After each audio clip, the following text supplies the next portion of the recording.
हाँ, वो पुरस्कार थी, वो लड़की पुरस्कार थी। उसकी बातों में अजब बात थी।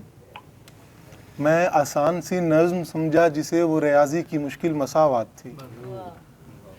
सिगरेट की तलब जब सताती मुझे, लव स्मोक वाली कोटेशन वो सुनाती मुझे। घंटों तारों सितारों को तकती थी, क्वांटम फिजिक्स को ध्यान से पढ़ती थी।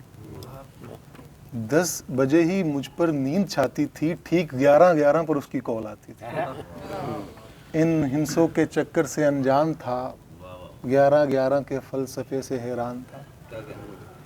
यूं तो वो मेरे सारे दुख दर्द बांटती थी, इस नंबर की बात करूं तो डांटती थी कि 11:11 के झमेलों में ना उलझा करो, ये पहेली है इसको मत समझा करो। खुद सुकरात के फलसफे पढ़ती थी, अजीब सी बातें करती थी। रूमी की मसनवी पढ़ते हो क्या? मेहदी हसन की गज़लें सुनते हो क्या? तुम खुद को मुझसे दूर मत करो, कायनात तुम्हारे अंदर है अफान, कभी गौर तो करो। पकीज़ा दिलों में आहद आता है, जब कुरान पढ़ती हूँ ना मुझको वजद आता है। मैं मर गई हूँ खुद को जाने बगैर, ये ख्याल मुझको डराता है। दुनिया के हर काम से बेजार थी, वो लड़की पुरस्कार थी। उसकी यादों की दुनिया दिल में आबाद है, उसका वो हवस से भरा कमरा भी मुझको याद है। जहाँ किताबों के हजूम में कई पेंसिलें गुमी थी, उस कमरे की खिड़कियों में सालों की धूल जमी थी। जहाँ मुझ जैसे बेअदब अक्सर खांस लेते थे, वहाँ शेक्सपियर जैसे लोग सांस लेते थे।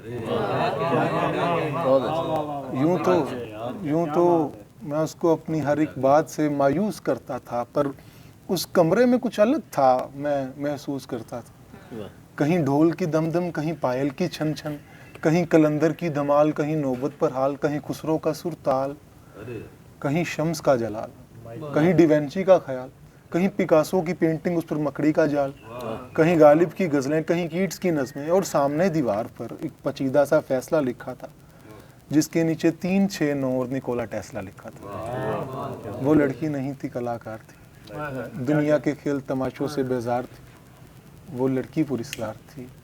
मैं अपने फ्यूचर से सहमा हुआ और टाइम ट्रेवल की सौगात थी।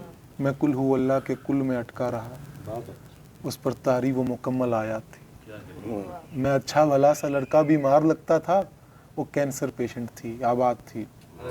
मैं तो आवारा सा सैयदजाद था, वो किसी आरफा की हमसाद थी। वो लड़की पुरस्कार थी। हाँ, वो लड़की पुरस्कार थी। बहुत शुक्रिया।